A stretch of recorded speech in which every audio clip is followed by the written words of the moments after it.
Hey, what's up, guys? So this is Sunny here again.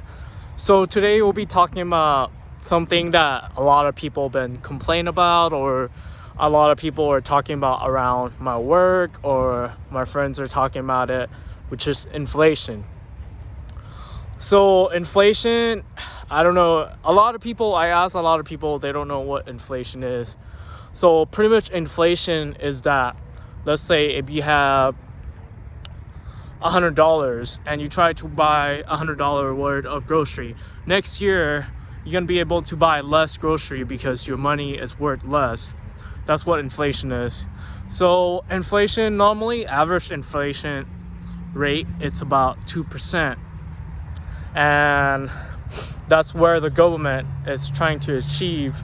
But lately, since all the stimulus and printing of the money to help with the pandemics, there is a hyperinflation. Hyperinflation is that there's a lot of supply of money coming up, but there's not a lot of demands for it. That's why, and also the labor shortage and all the people are staying home, and that's why they gotta pay more of the labor costs. So if you guys realize all the prices going up, the gas prices and everything that you're buying is going up, it is because of the inflation. Even Warren Buffett, during his conference, he's saying that his supply of products are going up. That's why he has to raise the price substantially to maintain profits. And this will affect the consumer because you're going to be paying high prices for the products. And people are complaining that, prices are going up.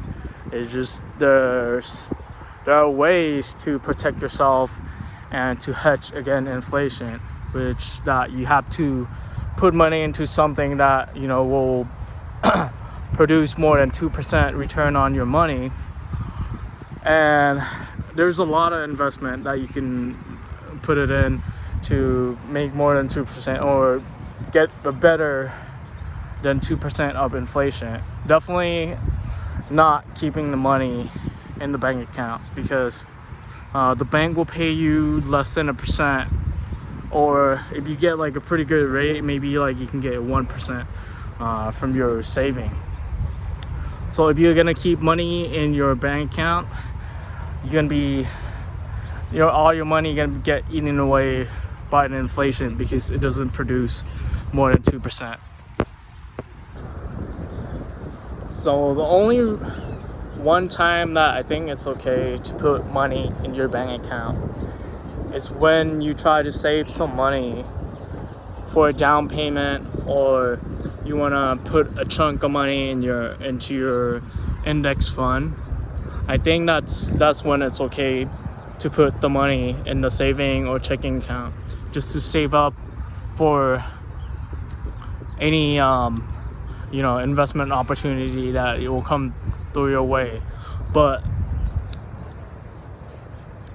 you have to keep moving the cash to make more money to fight the inflation, or else if your money is sitting there more than a year, and your money is worth less by at least 2% each year.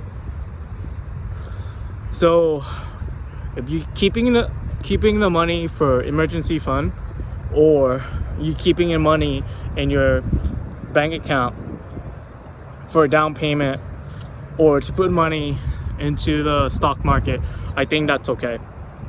If you have like a rental property and you need reserve, I think that's a good way to put your money into a high yield saving account. Just in case something happened, you can pull that money out and then take care of the problem. So obviously you have to make more money to fight against inflation, or to hedge against inflation. If you keep making the same salary your money gonna be worth less and less, and then you will have a difficult time making a living because you don't make enough money as the stuff are getting more and more expensive. So either you make more money to fight against inflation, doing some side hustles, drive for DoorDash, or driving Uber and flipping things on the internet. That's one of the way you can fight the inflation. Well, for me, real estate is my main investment, so that's what I've been putting my money in. So for real estate, we're looking for at least 7% return on your investment. And that doesn't really count, well, I'm looking for 7% cash flow. That doesn't really count the tax advantages that from the real estate that you could get from real estate, or appreciation that you can get from real estate. So that's how I've been invest my money, and that's how I've been hedged my money against inflation. So another way to put your money to work for you, or to protect yourself from the inflation, is that to put money in the stock market. The safest way is to put it in an index fund.